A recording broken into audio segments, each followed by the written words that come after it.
Yes, hello, folks. Welcome to the weekly Manchester United podcast. I'm your host, as always, Phil Brandt, joined with my regular co host, the excellent James Rhodes. Very chirpy, braid eyed, bushy tailed. I'm happy this morning. There's a pep in my step, and all the darkness and negativity has subsided. So, this is going to be a jovial podcast. Happiest place on earth for an hour, right, mate? Yeah, exactly. We'll No, try. it is nice, I have to say, to do this after United have won. Yep. And It's been I a felt while. I felt the energy from a lot of people. That people were getting tired of the constant cycle of negativity, not just with Yeah. United, but in life, in the news cycle, everything else. And you want respite. You want a place where you can have some sort of a relief from that respite from the cycle of negativity. And yeah, I totally understand that, and that was really pleasing to see United get a 2-1 win at the weekend. Lots of different talking points. Of course, we'll talk about what happened with the leg. We'll talk about lots of other things. Fenerbahce coming up this weekend. This week on Thursday will be a tough enough game. That'll be an interesting one, won't it?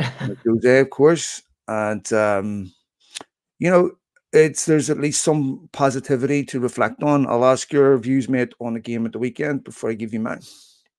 Yeah, I agree. It's I kind of went through the same thing of thinking I'm so tired. I get real tired of being negative myself, Mm. on so much of these things. And I've shared my views, and obviously as we went through the international break, we know it was the big talking point the whole time was on Ten Hag and his future, and I think most people are sitting there saying on the same page at that point, which was kind of crazy to stick with this because things have been so bad and it's crap, and we all feel that. But I'll give one kind of just positive take that I've taken away from all of this as well, and where I kind of set my mental framing ahead of the game, which I think did help because the first half was a little bit rough in general as well. But my positive kind of mental decision, and I think you do have to kind of decide sometimes to be positive and sort through it because it's really hard to just have it be that way naturally when things aren't going well. Was just that I guess one of the positives of them sticking by this is as fans, players, everybody around United, you kind of just have to settle in and say, okay, that's what's happening. And we have to take the positives we can get out of this. We're going to continue with what we're doing. And it almost was like I couldn't feed into the negativity anymore. Not Mhm. like a rock bottom thing, but in a sense, almost that way. Like, all right, it's gotten as bad as it's gonna get, but we're still going. So what can we take away that's positive? Because everybody gets tired of feeling absolutely horrible about a sport, about football, about all of it. Us, coaches, players, anybody involved. And I thought, all right, well, maybe we can take some positives from this. If there's a long-term change, fine. If there's a change later, fine. It doesn't matter. Right now, what could we take away? There's a lot of good players at Manchester United. And I think that's the positive that I would take from the game at the weekend and how I felt about it. I thought the first half was rough, and we saw a lot of the issues. But I think in the second half, and especially for like this 20-25 minute stretch, we at least saw talent that's there, the players that are there, and they're still trying and they're still giving it and they're still going for it. And when it comes together, it's still really fun. It's still really fun to see it, work when the front three, especially I talk about the front three in the game of the weekend as being most of note. Their combinations in that second half to come together on those two goals from the cross from Marcus Yeah. Rashford, from the interplay and the finish by Garnacho and Hoyland, which were both absolutely beautiful finishes of absolute top quality at that point in time. Um, you can see there's a lot of talent and there's a lot of good things to think about with United. Hoyland is a young player and he's been impressive since he's returned from injury. Garnacho continues to be very exciting, as a player, and there's good things, and when you watch Delict, despite everything that's happened through the season, bloodied and bruised, and he just Mm. keeps going and going and bleeding and going and bleeding, and had a Mm. fantastic game. I think was easily perhaps our best player over the course of the 90 minutes. It's good. These are positives that you can take away, and I think things that you can admire through the haze of what has been a poor start. So there were some good things to like, and that hopefully, at least can continue. Yeah, look, in the immediate aftermath of a game, you're reacting to the result, Hmm. and it's superficial, analysis because you're emotional and you don't take everything into consideration. The next day, you're reacting to um, a much more granular analysis because you're taking into consideration all the other Yep. antecedents and perturbations that affect the result on the field, which are relevant when passing analysis. And I'm happy because of the result. But I was looking at the first half. I was thinking about the first half, and I thought there was, United go in 1-0 down, and inevitably, of course, criticism towards Ten Hag is, is same as it's been, and I totally understand that. It's reaching a crescendo, but I thought there was two moments that stood out in the first half that he can't be held responsible for that were major contributors, maybe even three really, to United going in 1-0 behind. One, Christian Eriksen has a chance that is 15 yards. He's maybe 12 yards. He's well inside the 18-yard box. Center of the goal, no pressure on the ball. He puts the ball over the bar. Now, you have every right to expect a professional footballer to put that ball away.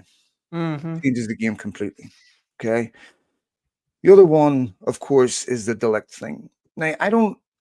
There's two. I have two positions on this. One, I watch a lot of boxing, and cut men do very good with about a 45-second window. 40, Yeah. they get a minute in between rounds, but essentially 45 seconds to stop the bleeding. And they're going back into combat. I, a lot of times they're very good at doing that. I'm United weren't. The other aspect of this is if this is a 30th minute, I can understand the referee saying you have to go off and get this clean. But this is 10 seconds before the end of the half. So why was it okay for Delict? Because that dried blood was on his head for a while. Why was it okay for him to play, 10, 15 minutes with that, but not another 10, 15 seconds? It obviously had an impact on the goal. But the other thing is, James, Diogo Dallo's defending for that goal was a disgrace. And I'm sorry, Yeah. I don't like using that word because I think you can be overly dramatic. But if you look at what happened against Spurs, the goal that he conceded, that to me was unacceptable because that's simply about desire. Yeah. And he really made no effort on that goal to get ahead of his attacker and Hmm. just looked like it Yep. was a token effort. And if he really is concerned about this, I mean, United should on a corner should be able to deal with the one player being out. They should be able to reorganize quickly. The near post is where the danger is. Diogo Dallo just let who scored for Brentford? Who was it? It was a center back. What's his name? All right. Well, we just let the Yeah. Brentford player go Yeah. right past him, head ball into net unchallenged. Yep. I praised Dallo, of It was course, Pinnock. Yeah. about 6-7 weeks ago, and I've thought about it ever since. And I've of course, like many times when you praise United or praise a player, they end up making you look silly. Letting you down. I genuinely thought he'd made progress. I thought not just in terms of his game, but in terms of his maturation. And he's being used as an example in how professional he is and how he trains. But those two things, I read a stat the other day. I can't remember it exactly, so I won't quote it, but it'll make the point for me. How many goals have come from United's left hand side? And the number Yeah. was staggering, James. Right? Yeah. They absolutely must get a left back Yeah. in January. The Terrell Malacia situation is probably the most bizarre injury situation I've ever seen in football, where nobody even knows what's going on with the lad. And if he can't get onto I mean, I feel sorry for him. Obviously, it's a terrible situation, but I don't think we'll ever see this guy in United shirt again. I mean, we keep hearing he's close, he's close, he's close, and he never plays. Yeah. And And even if he does, to yeah, what what level is he level? going to be at? Because How long is it's it a going to take for? really Yeah, high level, making it on the pitch to being a correct. United left back, at this level. Big And gap there. yeah, so it's a thing they have to address in January. It's still a Yep. major weakness in the team, Yep. and I think that is a massive problem for United. But yeah, first half poor, second half. United won this game 2-1 last season, but this game was totally different. Yes. It was totally different. Last season, you got two late winners. United reacted. They came out with intensity. It's always happening when I record this podcast. It never rings any other fucking time. Look at The last the fucking remaining landline in the yeah, US, I and it, swear to it God, I told rings my during. girlfriend not to call me at work. Right? I think she liked me. Anyway, but I I'm looking at the second half. They came out with intensity. They came out that where I felt like they, that shows you when tactically they weren't that much different, but the attitude in the Correct. players Yeah. was totally different. And then Yep. you saw the result, and two very good goals. Garnacho's goal, magnificent. Rashford has now he created more chances in that game at the weekend. Adam Bateman put this up on Sky than any other time in his United career. I believe I'm quoting that correct. Um, he's looked really good on the right. He was exceptional. He's been exceptional, give or take one or two Hmm. games all season, scoring goals, Yep. creating goals. Brilliant finish from Garnacho, brilliant finish from Hoyland. And the other thing that it shows is when Rasmus Hoyland is injured, United are a totally different team. Yeah, yeah, and it's interesting, that dynamic, and it's like, one of the things you said stood out to me, because I was looking at it and thinking, when the second half opened up and United were better, unlike other times, like there's times you can see they make a change, right? Or the other team makes a change, and then United are worse. Like they make a Mhm. substitution, and the personnel changes, and the way that they're playing changes, and you see the difference on the pitch. I don't see like any difference. And I was sitting there watching, and I was like, why are they better for these 15 to 20 minutes? Why were they so much better all of a sudden? And it is exactly as you said, because I haven't really found anybody be able to say, oh, they made this huge adjustment and suddenly they were able to play football really well. It was kind of as simple as it seemed like they were more committed for that time. And I'm not trying to say they don't try during the other times, but and this, not to put this into a negative, but maybe to spin this into a positive light. One of the issues that I think is serious, that Ten Hag does have to address now, because some of the things we did in a Brentford game as well as the Villa game were a lot more sensible. The fullback staying wide instead of cutting into the midfield, Lissandro being played as a natural left footer was helpful. He stayed wide during the game, and I think that helped. Diogo Dallo was staying wide during the game, and they did the same thing at Villa. Instead of inverting and doing this But really Dallo kind of goes awkward. center when United attack because you see that center running. He Yeah, runs and, over and the top, he he got the he ball. made Yes, I know that. what you mean. Yeah. Yes. Overall on their shape, they stayed When they wider, at defend, least. yes. Yeah, at least defensively, they were a lot wider, so we weren't getting caught in these transitions with the fullback in the middle. And there was a lot of basic things that they did that were good. But one of the things I've realized as well in recent times, where we're looking at, okay, United can be good for 30, 40 minutes or 20, 25 minutes, is, quite frankly, in my opinion, that's all you're going to get when you're playing Christian Eriksen and Casemiro in the midfield, because they still have to cover a lot of ground. One of the things I noted time and time again in the first half with Christian Eriksen, and this is the trade-off that you're getting with him at this stage in his career, is when they would press, he was a step slow to cut off the passing lane for his responsibility in it. He'd be a step slow to that. De Ligt would come up into the midfield and win a header, and he'd be two steps slow to the second ball, and the Brentford player would get it. And it would happen kind of time and time again. And the gaps are still a bit big there. But with those two players at this point, I don't think you have the energy to put in 90 minutes of high intensity football from them. It's just never going to happen, right? Um, and I think that that is where, certainly we need to get, Manuel Ugarte going. Now, not trying to skip ahead too much, but we will see him, I'm sure, on Thursday, because Bruno Fernandes is suspended. We only have three healthy midfielders, which is Mm. Casemiro, Eriksson, and Ugarte, so they should all play. But and it's also that for the long term, we've got to get younger and more intense in a midfield. When we've noted the teams that have walked all over us, Spurs, Liverpool, the games where we've struggled, the midfield, we know for the last 18 months, it's constantly feeling like it's been overrun. Like teams are outworking us there, out playing us there, outdoing us there. And when we can follow up the intensity because we have such, Garnacho, Hoyland are very athletic, very fast, very quick players. And when we can follow up the pressure that they're putting, Rashford as well, obviously, the pressure that they can put on a team through all areas of the team, I think we can look so much better, but they don't seem to be able to sustain it. I mean, I think we were good, but after 20, 25 minutes, we kind of just settled into the game again. And it was like, it was good we scored those 2 goals during that period of time, but it kind of settled in again. And we defended well and kind of sat off a bit and all of that. And that's fine. But I think that's sort of the one of the things that just has to be solved for the long term. If we want to see more consistency, I really struggle to see how we're going to do it with those players. And it's not trying to criticize them too much, but it is the trade-off you're going to get with Christian Eriksen. We saw it against 20, same problem.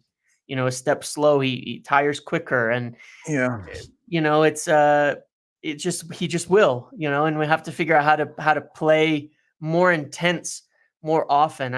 It's still kind of that one little frustration when you watch Liverpool or City or Arsenal is how much more intense they play throughout the entire game than United. And you can see when United Yeah. do it, it's great. But how can we actually do that for longer stretches? Not even 90 minutes, but 60, Yeah. 70 Look, minutes. for when you get to the point where you're controlling games, that's usually when you are confident, when you have Yep. momentum, when you have consistency in the lineup. But Ten Hag again unlucky. Mason Mount. I worry about him if he's Yeah. not a million miles away from Anthony Martial territory, where Yeah. he Because that's just feels, another one that would fit this, right? feels The like a guy intense. that Yep. just really unfortunate with Yep. his genetics. I don't know, but just feels like a guy that is going to be constantly interrupted with minor tears, injuries, and beyond the physical, the psychological damage that does. It's Yeah. deflating for people. And then when you don't trust your body, you're not going 100% because you're afraid of getting injured again, and it's very, very difficult. Um, I think obviously you have with the Kobe Manu injury, which is, we saw how United the first half of last season without Manu, and then when he came in second half, how transformative that was. Kobe Manu is such an important player for United. So I don't think Ten Hag is blessed with enormous options in the middle. Yeah. Ericsson wasn't particularly happy about 2 months ago of not playing enough. And I understand. The other thing, of course, is I thought it was interesting that Bruno Fernandes had a really decent game second Mm-hmm. half and set Hoyland up when he's not playing on the same team as Xerxes. So all of a Mm-hmm. sudden, he's now playing with a number 9 that sits higher, where Yep. they're not competing for the same space, same ball, and the outlet ball's actually there. Because I saw a couple of times when Xerxes came on and United were attacking, he was still significantly behind the play. Mm-hmm. Now, in his defense, James, I feel like Xerxes needs to grow his way into a team like United. If Yes. United are winning games, nobody mentions the fact if he comes on, has a bad game, doesn't score. Yep. So, but if United don't win, don't score, then there's enormous focus on him. When Weghorst played that position, Weghorst, maybe I'm misunderstanding what type of player he was, but to me, he was an old-fashioned number 9 target man, but could also do a job filling in as a link player. So I think with Xerxes, he's not a number 9 target man. His main Yeah. job is link, drop deep and still provide goal threat. So in some sense, I'm more encouraged with Xerxes, where it's like, okay, I can see that He's he doing can do that more part. Yeah. eventually, but Yeah. he just doesn't seem like, he's completely ready for the role of being main striker. Hoyland comes in, Hoyland gives something completely different on the field. And I think he's probably the only number 9 at the football club that would have scored that second goal, been in the position to Yeah. take it. And I think if he can stay fit I was listening to the Talk of Devils podcast, and they were talking about the hyperbaric chamber that United now have, and Yep. a lot of the different training methods that are being used for Hoyland to build his physical strength up to try to avoid picking up some of these niggly injuries that interrupt so much, and then takes you a while to get back on your feet, and then it takes you a while to get rhythm, and then if you're losing confidence, you're getting criticized. It gets harder. I mean, I think he's a really talented striker. If they can keep him fit, then it's so transformative for United up front. Um, I mean, there was a point on Saturday when United were the lowest goal scorers in the league. I mean, Yeah. that is, Yeah. we're not going to focus on the negative, but there's so much. He's so important to United for a central goal threat that he stays fit. The other one player that I think deserves mentioning is Johnny Evans, Yeah. because when Johnny Evans came back to the club, I thought be fringe, eventually go up in the coaching. And I say this, I might have mentioned this before in the podcast, probably have I'm old senile, so I'm at that point where you tell the same joke a million times thinking it's the first. Johnny Evans is someone that grew up a mile away from me. Yep. Where I grew up in Belfast, we played for the same youth teams, Commonly Colts. So I take a lot of pride in seeing his success and development. His father's a massive United fan. His brother played for United too, Corey. And I've had the pleasure of meeting Johnny Evans. I actually bumped into him one day over there, serendipitously, and he was brilliant with my kid, everything.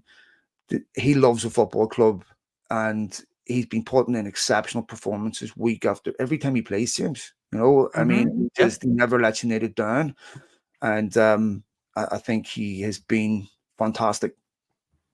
Yeah, he has, and obviously deserves a lot of praise for that, because I mean, he said it himself that he never expected to play as much as he's been playing, and I don't think United have as well.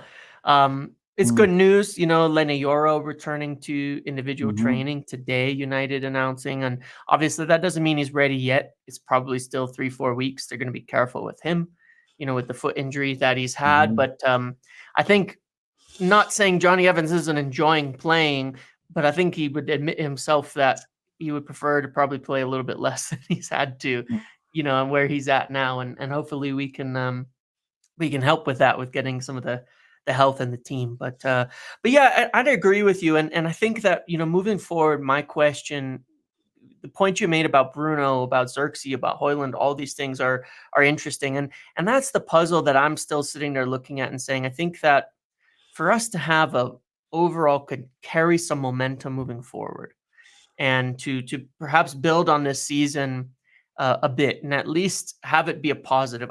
I personally have major doubts of any chance of us really competing for anything more major than, of course, that we than a cup game or something like that again. But if we want to build on something, one of the things I think that we do have to figure out.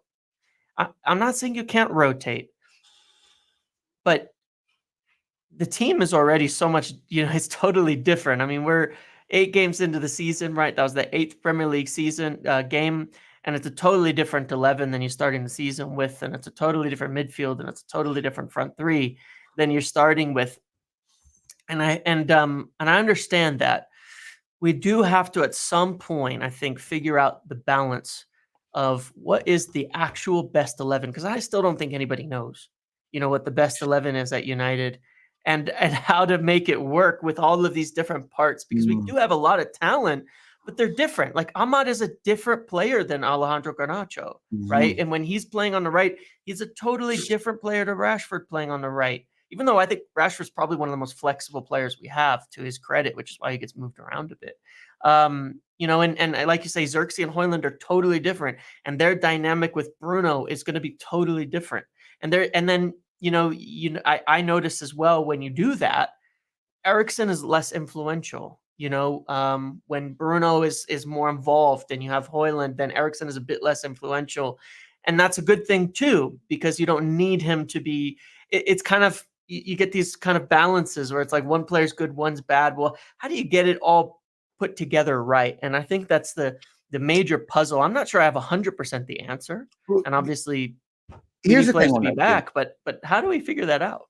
Well, first of all, I don't know when in modern football, maybe you know your best 8 or 9, but Sure. best 11 somewhat depends on who you're playing against. Okay, Yes. because there's people with different attributes. So, and maybe it's not the worst thing in the world if there's it's your best 11 is not obvious because there's a lot of quality and depth in the squad Sure. where you could easily see. But I get what you're saying. Um, I mean, mostly like things like the midfield, yeah, it's still kind of chaotic sometimes there, and I don't know what we're yeah, doing. but again, even with that, right? So, if you look at certain games, if you're, where you expect to dominate possessions, you want to pick two holding midfielders, maybe you can. I Right. totally get what you're saying, right? And obviously, Yeah. with modern football, rotation is very, very important. But the other way this gets solved is players themselves. If you Mhm. have the shirt, it's yours to lose. If you don't Right. play well, you're going to get rotated.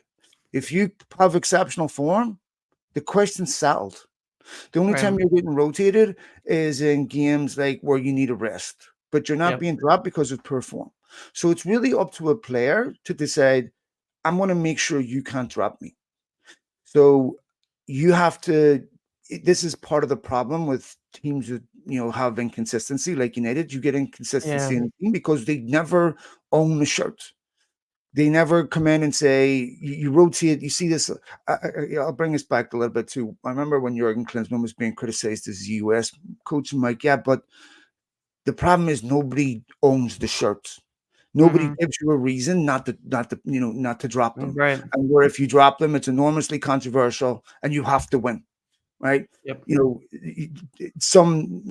I was critical of Ten Hag dropping Marcus Rashford when he was playing well, but for the most part, it's really down to the players to make sure Sure. there's no way you can leave me out. That's their job.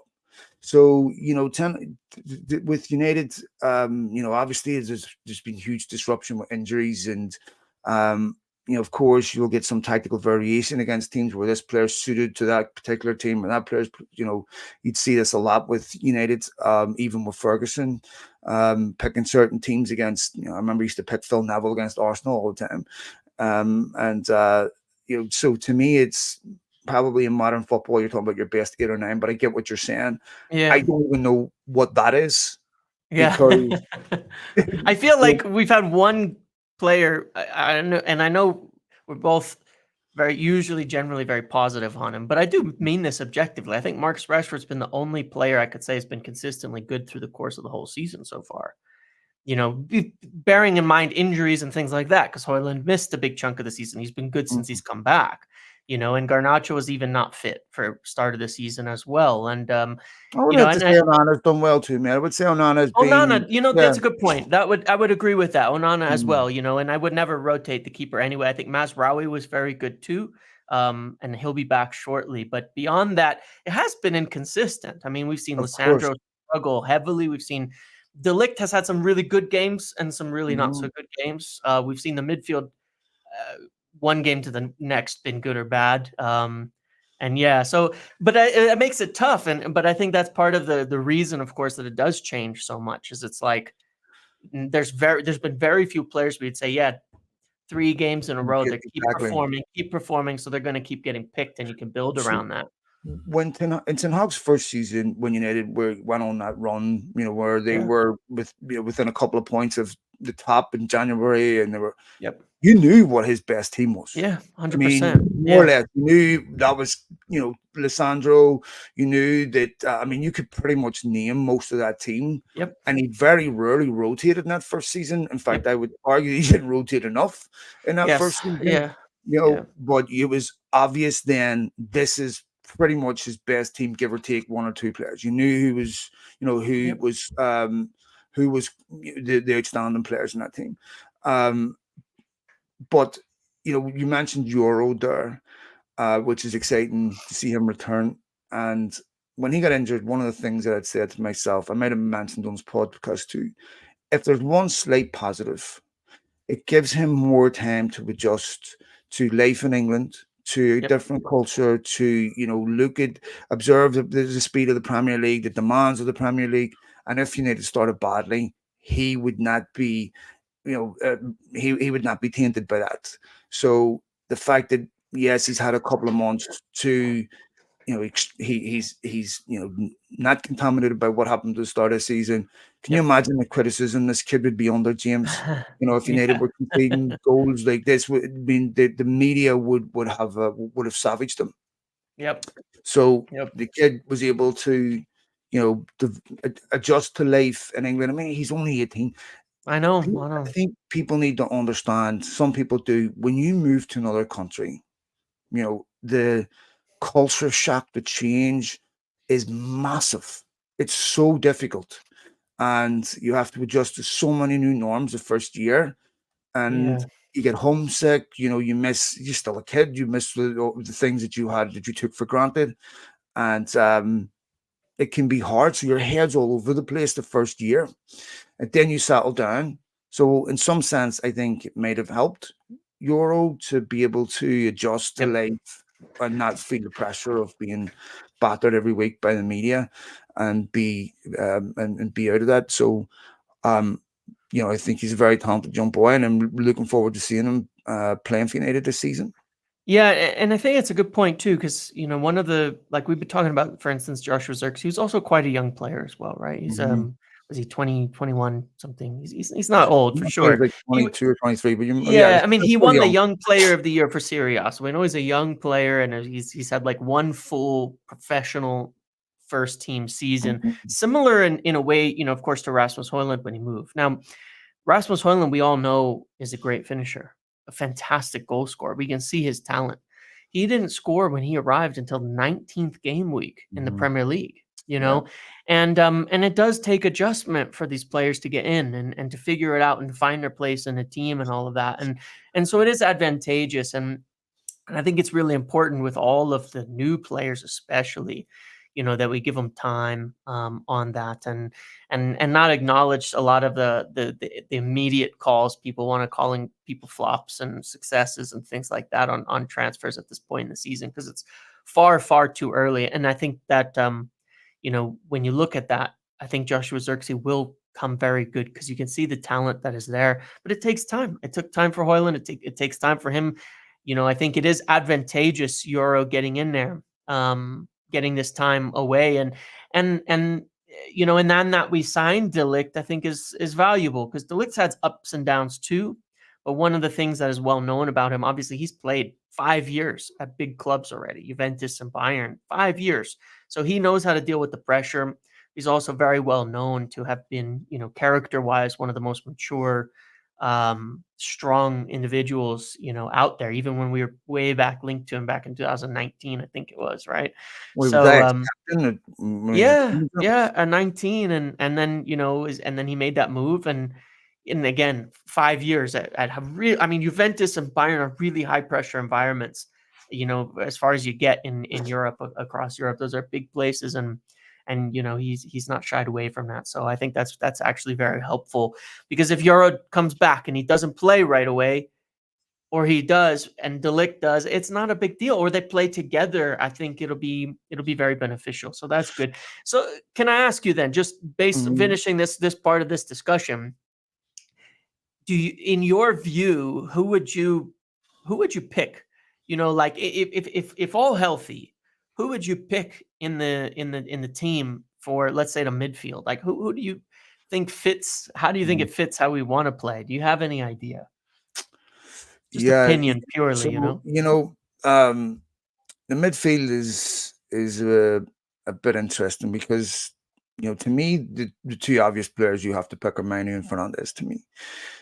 The third one, you know, Igarte is obviously the what's expected to be the long-term Yeah. option. And I watched that Spurs goal a couple of times, and there was many players culpable, but I think he might have been the biggest because I'm watching his trajectory of his run, and if he continues, he would clear the ball of Van de Ven. But then, there's multiple players that were culpable on, but I think Ten Hag, he hasn't started him in a game since then. Maybe felt similar. So there's still a lot of adjustments on his part. Um, as hopefully he can be the successor to that, but I'm really not sure. And this is what we were saying earlier about the rotation: is that you know, sometimes the team picks itself out of necessity because there are a few other options. Yeah. Um, but to me, I think if everyone's fit and healthy, the two I would have obviously would pick would be Fernandez and Manu. The third, I don't know. And I think that United badly need a midfielder in there defensively with defensive, who's naturally defensively minded, Yep. who isn't like Casemiro, where you're pushing forward, you're still scoring goals, you're still a Yep. valuable asset going forward. Someone who just is perfectly okay with doing the dirty work in midfield. You know, I would love to say would be like a Conte, that is very, very effective at simple stuff. Yep. But one of the reasons why Luis Enrique wanted to move him on was because they didn't feel he was great in possession. So this is a little bit of a concern. But we have players in there that are good in possession. Um, Yeah. that third player in midfield when you start Manu and Fernandez is really, really important Mhm. because they are providing cover defensively in a way that the other two won't. Manu's very, very good at other things, but that is a big position United have to get right. Yep. And I don't think Casemiro can do that role. If even in Spain, James, it's just much slower pace. There's more time on the ball. You have lots of defensive cover behind you. You're dominating 99% of the games in possession. Come of the Premier League, United aren't dominating possession in games. They Yep. are, constantly under pressure, and you're being asked to play a different game. Yep. So I think that defensive role in midfield is one United haven't solved, but have to get right. And I mean, we would have to say Agarte is the obvious third player for me at the moment. Yeah, and I think that obviously that's probably what he was signed for. I mean, just Mhm. in terms of his defensive work and all of that, where volume wise he's done big numbers there. And I was saying earlier on, one of my hopes on the positives with Ten Hag staying here and them continuing on this is that what I hope United don't do this season, and I know it's a fine balance, but when you talk about the Project 150 or whatever it is, you want to win the league in 3 to 4 years, right? Well, it means you have to start building consistently now with the players that you want to win the league with, not with players who won't be here. That's part of Correct. the challenge. And the problem with playing Casemiro and Eriksson that I feel overall is that if Ten Hag is constantly under pressure for his job, he's going to pick the players who are more ready today, that are not going to be here in 3 to 4 years. And I can't blame him for that because when results get bad, that's what you do. If you have to win, that's what you're going to pick, right? But Casemiro and Eriksson are not just unlikely to be here 3 years from now; they're unlikely to be here next season. They were unlikely to some degree to be here this season, you might say. And that's one of the things I go back and forth on. And I say that, my hope is that if there's not this constant scrutiny every single day on is Ten Hag getting sacked, is Ten Hag Mm. getting sacked, is Ten Hag getting sacked, that he can almost force it in a little bit and say, okay, we're going to play Ugarte, we're going to play Mainu, and we're going to play Bruno. Now, I think you have a lot more flexibility in those other two positions because you could play Ericsson where Bruno is if you want to rotate him and give him a rest. We saw it against in the cup game. We won 7-0. Ugarte, Casemiro, and Ericsson, they played really well together, the three of them. But it was kind of the same setup, the same system, and you can start to move some of the names around. But that's sort of my hope, is that across the board, if Ten Hag isn't under pressure so much every game, game to game, game to game, that we can kind of force in a little bit more of a long-term view Yeah. and build on it, because it's going to take time for Ugarte to adjust. We see it with all the new players. I think with midfielders, it's even harder to adjust. I mean, Casemiro looked poor even when he briefly showed up, which is why McTominay was starting. And then he looked really good all of a sudden and kicked on from there.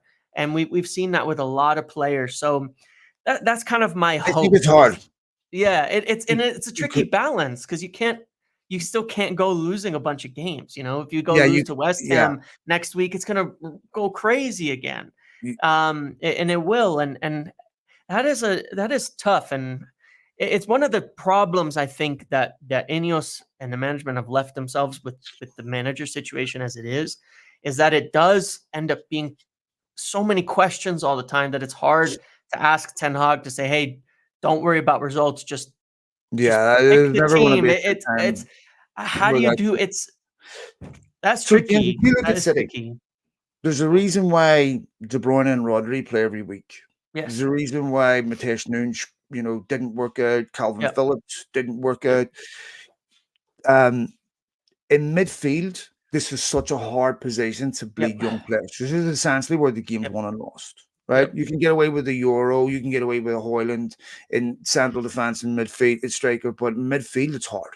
Right? Yep. So in Ten Hag's defense, he's brought in Kabi Manu, who's the future of United's Yep. midfield. Right? Um, I don't know if City, Arsenal, Liverpool are starting an 18, 19-year-old academy kid in their midfield. Okay.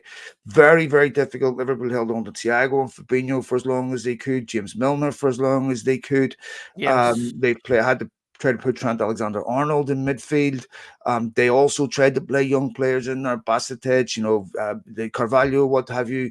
And it's a ruthless position Yep. because young kids need to make mistakes and they're so obvious and overanalyzed. And then what happens is, and we see this online, people attack them ferociously, and people create an identity that's built around attacking certain people. So Mhm. I've become a major. Let's just give you an example. I'm not a major Ten Hag critic, which because that's now part of my shtick and part of my identity, I'm incapable of giving him praise when they win. Yep. So United winning is almost offensive now to me because I'm so now Right. Yeah. invested in them Yeah. losing and proving me right that he's a fucking idiot. Yeah. That United winning provokes a negative response from some fans that are like, well, yeah, it's just Brentford. Oh, it's shite. Oh, this was lucky. And this is where, you know, the social media is totally contaminated because now people are getting followers of like-minded people that are also Yeah. invested in this player, who hate this player, who hate this player. And these are people that call themselves Man United fans. I mean, I've had people say to me, I hope United lose fucking every game for the rest of the season because dickheads like you want the Ten Hag to stay. I'm like, you're a Man United fan. You would Mhm. want Man United to lose every week to prove a point to me. I Yep. mean, who talks like this? Yeah. Right? As a Man United fan, you know, and so what happens with these young players is it's a ruthless, ruthless world in clubs like United because they are. I mean, I even saw this with Manu at some point, like the first couple of games. Yes. He's over, and we knew it was coming, right? And Yep. these are idiots who don't understand the difference between a bad game and a bad player. These Correct. are idiots who have no concept of what goes on at a professional football club. I listen to people say, about this what's going on.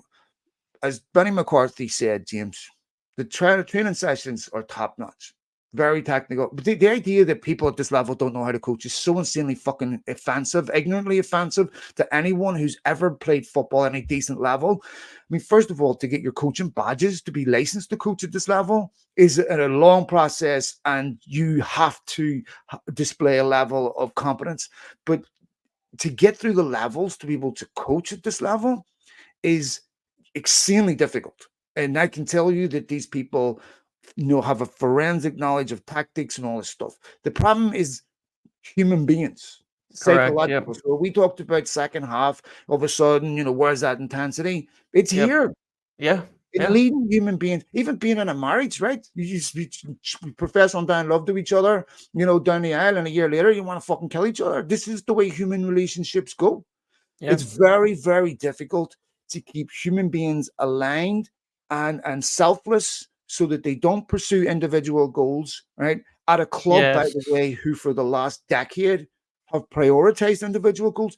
Look, Yep. United made a decision in 2013 that was completely antithetical to the football club, a decision that had never been made before in the history of the football club, and that was to redefine success as financial, not football.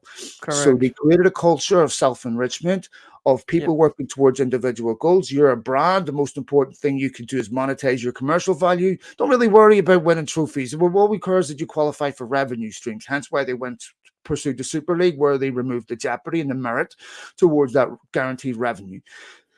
You to change that culture seeps into the walls. It seeps into every aspect of that business. And in a regular business, it's easier to do because you just get rid of employees at a football club, it takes forever to turn that around. So, this is a big, massive football club that you can't fix a team till you fix a club. That any of us will have to will take time to get that culture out. Yeah. But for young players and stuff at United used to be protected. You don't get protected. I mean, you had people inside this football club feeding scumbag outlets information on their players, on their fucking employees, Yeah. right? Yep. So that they have, because they were working towards their own agenda. Imagine how Yep. that feels as a player to know Yep. that your employer is leaking information to people that attack you and abuse you every fucking day because they don't like you. That's a very Yep. difficult. Look at Angel Gomez, these young players, they can go abroad and develop away from that pressure. Yep. And so Yep. it's hard, James. I sympathize with Ten Hag on that because Ten Hag has to focus on immediate goals first before he realizes any future. So saying, hey, Yeah. Craig Artie, even if we lose, he won't be here because he will lose his credibility. But I I get what agree, you're and saying. yeah, and that's the challenge, right? And I think in essence, it's somewhat of the unfortunate because I think in theory, if you had a manager in their first season, they get more leeway to do those types of things, to make those types of mistakes, to ride it out a little bit and grow. Everybody being where we've at, having the experience, the fan base having lived through the last season, which was like our worst ever, and all of that, and having to build on top of that, it is hard. And but that is sort of my hope anyway. I think it's Mm. harder than it seems to sustain, being overly pessimistic, even for the majority of people, not for everybody. There's always people that are just going to do it no matter what, just constantly. But I think for the majority of people, it is actually hard for them to sustain pessimism and negativity towards something. And one of the things I wonder a little bit, I just wonder about this, is that if continuing to go the way that we're going, because how do I put this balance? Like it is going to take years to sort this out, right? And when you look at things like the jobs, people quitting, people leaving United, losing all these employees, and you get, and I'm not saying these aren't valid, but you get the sob stories in the media, and you get articles being written about XYZ guy was crying when he Mm. was leaving, and Ineos as management kind of just have to ride that out, and they Yeah, know of that. course. They're I've no well doubt a lot of aware them of are it, true, but that's and that's yeah, I agree with you 100%. and you can see even there people getting in an uproar, turning, and I've seen people saying the dumbest shit, the no better than the Glazers and blah blah blah because they didn't change the manager, for example, during Mm. the time. And I get it. I get why people are upset, but I almost get the idea like, look, if we just stay the course and just keep it going, even if it's bad, even if it's this, even if it's that, it'll quiet down and it will allow us to do some of the painful things we need to do on the pitch that we have to do as well off the pitch. And it's much more obvious on the pitch, right? Like it doesn't bother your average fan when 250 people have to be let out of a job. It doesn't bother them. They don't see it. It's out of sight, right? You don't see those kind of painful steps happening. They're just happening. And you'll hear about them a little, but they're just happening. On the pitch, going through, I'm just this is a balance, but it is tough, and it's something I think about a lot. This painful thing of saying, if we have to just pick the players we want to pick for the long term and lose games in the short term, at some point we're going to have to do Yeah, that a I little don't know. bit. But I, it's I don't hard. know It's hard. I, because if and you're I losing games, where's the guarantee the players you're picking will ever start winning games? I agree with that too. I agree with So that too. But I think there is a balance. There is a balance, of course. But you have to. I'm not saying you have to do it every game, and that you can afford to lose every game or anything like that. But you have to be able to lose games, to yeah, of course. I develop, mean, and sometimes be embarrassed and things like that. It has to. You have to be okay. able to do that. That's where I'm getting at, So and it's tough. It's if you tough. remember in '99 when United went to the Club World Cup, they were faced with enormous criticism. And at the time, it was put to Ferguson, hey, look, in one game in the FA Cup in the third round, why just don't you play a lot of your young players? Right. And his response was, because we're in the process of building careers, not destroying them. Mm, And if you put players in before they're ready, the thing is that as you go through any level in life, what you have to accomplish at the next level is confidence that you can play there because you don't yeah. know, right? Yep. If you go in you start losing games, you make mistakes, you're getting crucified, the media's on your, that psychologically is really damaging Yeah, to a yeah, young player. yeah, yeah. So that's why you always try to get a balance between experience Yes, in your team yeah. and where players are looked after. You know, you'll hear lots of stories from young players like Lee Sharp coming into the United team and Brian Robson, protecting them. You know, if you look at Real Madrid, they're preparing for the immediate, but also, the future. They have a balance between experience and youth.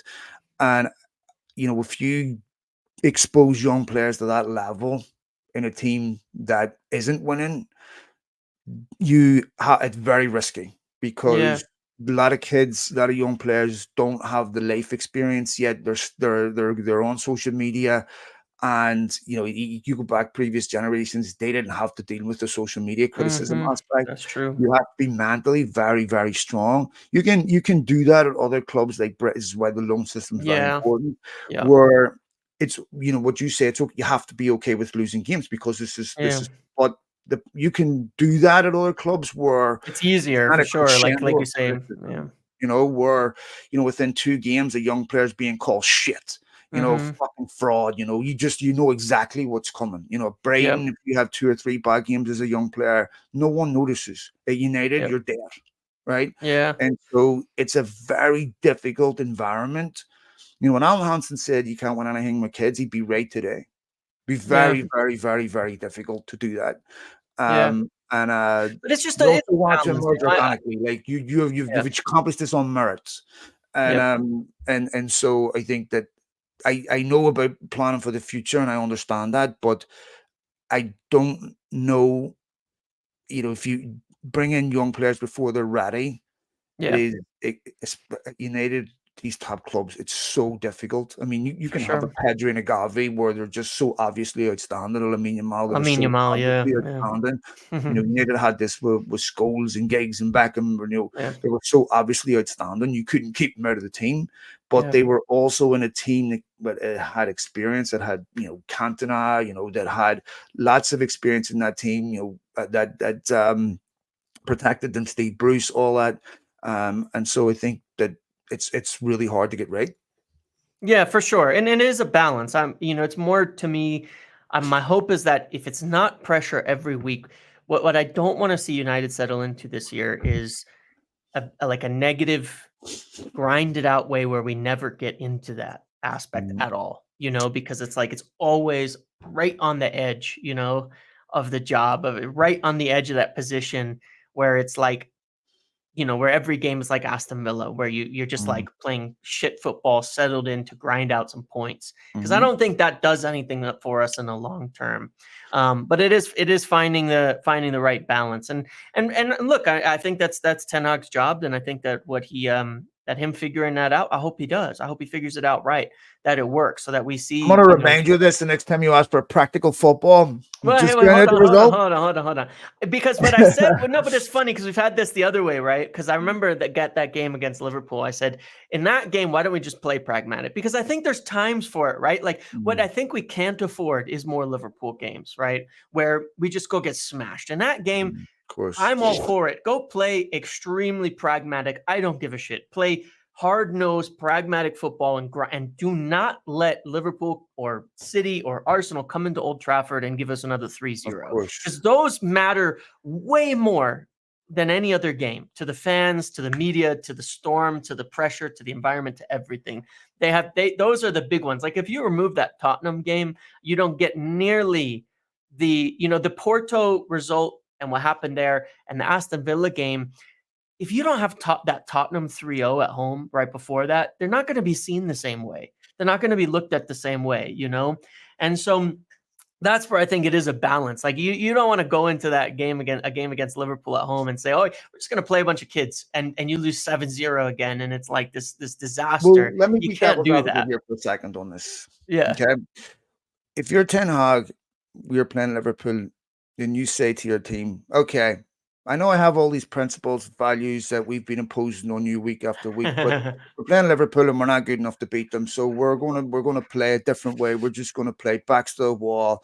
We're gonna play League Two level football and hope we get a replay. Just script. What does that say to your players about your belief in your own print. I'm not saying Mm. that's my opinion. I'm just saying, Yeah.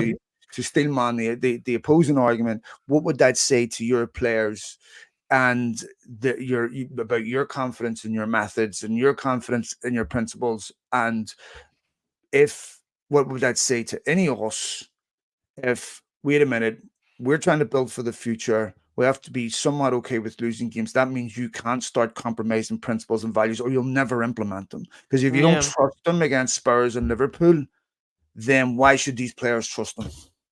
Well, it's an interesting question. It's an interesting debate. My personal view is you you implement them against the teams you should beat, and you try to minimize the damage. Just like and objectively viewing where United are at, we're not good enough to beat Liverpool. We're not good enough to beat Spurs. We're not good enough to beat Arsenal. Just not, right? And so I would look at But it. when they play Liverpool, it was the second game of the season, was it? Yeah, Was it yeah, second or right, third? third, yeah, because it was after Brighton and Yeah. Fulham. But I look at that and I think we struggle against any top 6 teams, like top 8 teams. We struggle. We have one away win Mhm. against the top 8 under Ten Hag's entire tenure at United, right? I So don't know I if we know could say it against Spurs, mate. I think that would be. I would be more I concerned don't about think you that can than say anything else. but it is. I'm just saying Mm. objectively, it's true. We have been really bad against these teams, right? So my point is that I don't know that it's the right answer either, except when we went into Man City in the FA Cup I mean, they final, didn't we lose against played Liverpool last pragmatic season. football. They Sure, and they we played pragmatic. We did. well, We I mean, they grinded beat that them at out. home. Yeah. In Had a the really cup was entertaining. Yeah, the cup away was a from little home, I can different. understand it. Yeah. If you're away to Anfield, you just need to get a point, whatever, fine. But I don't know. I understand what you're saying because there's two different things here. It's about being immediately pragmatic just to get a result, which is not Yeah. compromising our long-term vision. Correct. Once Yeah. we perfect it, then we can implement. And Yep. maybe there'll never be a day when we don't have to tactically adjust to be pragmatic, even when we're at our peak. Yeah. I mean, Of we did course. it and won the FA Cup final. It was pragmatic. That was a I mean, FA pragmatic Cup game final, plan. I have to disagree. I thought they played exceptional. I thought they went for I the. think I so. thought they were dominated the game. I think we played pretty pragmatic football, Man, but they were 3-0 up. They should have been 3-0 up with I Rashford's goal. They agree. were until that ball, Onana dropped up. I thought United totally dominated the game. I didn't have any concerns about City. And United were. I have to say that I don't think that was percentage football. I thought they went in there, did completely dominated the first half. In fact, I can't remember any time in the first half where City had even a serious No, I goal. mean, I wouldn't say Remember it was Holland hit the bar percentage football. Yeah, I mean, and I'm not saying like it Rashford was scored. like Yeah, I have I'm not saying yeah, it's sorry, go ahead. Jose park the Bucks bus type of football or something like that you have to do. But it was a little bit. I would see it as playing. I think it was a good game plan against City because you're not going to win the possession game against City. I thought it was a good game against them either Yeah, way. I have to say, I would settle for that against City Yes. for 9 weeks out That's of all I 10. mean. That's all I mean. Like because I don't. It's about. It's like you say. Like, is it worse or better to go to a Man City game and say we're going to play our style and then we get battered 6-2 again, or Yeah. 5-3 again, or to be a bit more careful and a little more compact and compromise just a bit for that game, because the City I think is okay. I think it's You can do acceptable. both. I mean, I watched City Yeah. against Real Madrid, I don't know, a week or two before that in two Yeah. legs, and Real Madrid didn't do that to them. Yeah. This is, I don't see anyone do that to City, I'll be honest, in a long time. And this is Yeah. part of the anomaly. Or this is part, of the anomaly with Ten Hag is that he can do this. And then we get what we saw against Spurs, where Yeah. I'm like, how is it possible that you can get a team to even when they beat City at home, in his first Yep. season, and United to win that FA Cup had to beat Liverpool and Spurs on that run, and Yeah. they beat Liverpool and Spurs easier than what the semi-final was against Coventry or I Liverpool and know. City. And Yeah, yeah. this is the I the know, it's paradox weird. where you're like, okay, I It don't, is weird. so some of it is obviously psychological, right? And Yep. how players execute, right? But if you're doing that to Pep Guardiola, you know how to coach James. I'm sorry, you know how to put tactics together. Yeah. Coaching at this level is not like coaching a youth level, because you're not Yeah. teaching, you know, seasoned footballers how to play football, right? Yeah. Most of what you're working on through the week is team collective. You want to do individual training to improve yourself. That's usually down to you. You can stay later with the coaches to do all that stuff later. But so this is part of why Ten Hag, even if you look at last season, all these statistical indictments on him were counteracted by other statistics where he had the most successful win rate of any Man United manager. And, over a year and a half, 2 years, he's won 2 trophies year after year. That's more than Arteta has won. You're looking at this going, this is weird, because it's very hard to come to.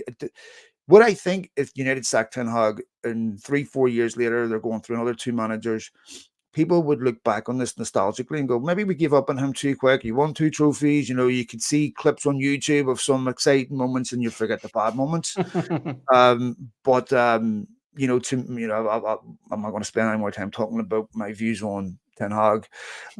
Ironically, like the last 3 results aren't that bad. A draw away to Porto, a draw away to Villa, winning at home against Brentford. In what was probably the best 45 minutes in the league this season, I would say, second half. Maybe Southampton, I don't know. But, but we've all been here before and we'd love to say, this is a building block, this is start of change, but no one trusts that really. Before we go, quick look at Fenerbahce. Fenerbahce up on Thursday. Very difficult away game. It seems like every game in Europe has been the same. Under Ten Hag, it'll be really interesting to see how United play in this game. What do you expect? Well, obviously not just Jose Mourinho, but Fred and Amrabat in that team too. Players who know, but you also have to understand players with a lot of energy. And that's kind of what we're talking about. We're going to have to somehow match that, somehow beat that. Because unfortunately, one of the things we lost when Fred left was a player who would, for whatever reason, would every minute he was on the pitch, he was giving it 100%, and we haven't seen that kind of commitment out of necessarily everybody else. So we know we're going to be up against that. A very energetic midfield, very difficult to play against. Jose is good at getting results in Europe as well, and grinding them out. We're going to have to be good. We're going to have to be really good.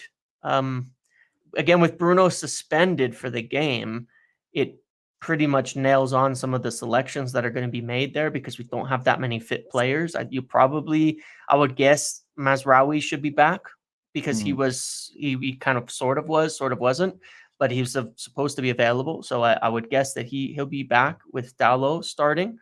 But maybe not. Maybe Ten Hag, I'm curious to see if Ten Hag wants to stick with Lissandro having a natural left footer on the left now until Luke Shaw and Malacia come back. I'd like to see Mazraoui give a chance at left back. Wasn't that part of the reason why he signed him? That's what I thought. Well, we saw him for 10 minutes the first time this season play on the left at the end of that Brentford game. And I would like to see that because he is very technical and good with both feet. And I think he'd be better. I think he'd be better there, and it would be better to keep Dalot on his natural side for sure, for both of them. So I would hope to see that. I would hope you see Mazraoui on the left, Dalot on the right. You pretty much have to pick Lissandro and De Ligt because I think it's bordering on elder abuse. No offense to have to pick Johnny Evans for 2 games a week. How long did Thiago Silva play for? Didn't Pepe play? He was 40? Yeah, he played. I mean, they have, that's true. I mean, you get that weird thing with center backs because Chiellini played for ages as well, right? But anyway, I think that I think hope that would be what you pick. The midfield, you only have 3 healthy midfielders: Eriksen, Casemiro, and Ugarte. So you're gonna have to play them. And then the forward line. I guess it depends if they're worried at all about Højlund from an injury standpoint as well, if he needs rotation or not. But I'd be shocked if it changes. Given Ten Hag's kind of style of management and goal scoring, I'd be shocked if we change the front 3. Maybe flip them. I still prefer Rashford on the left more, but maybe flip them. But otherwise, I think he did too. I think in the first half, if he was getting the chances Garnacho would have gotten, the form that he's in, he probably scores a few more goals.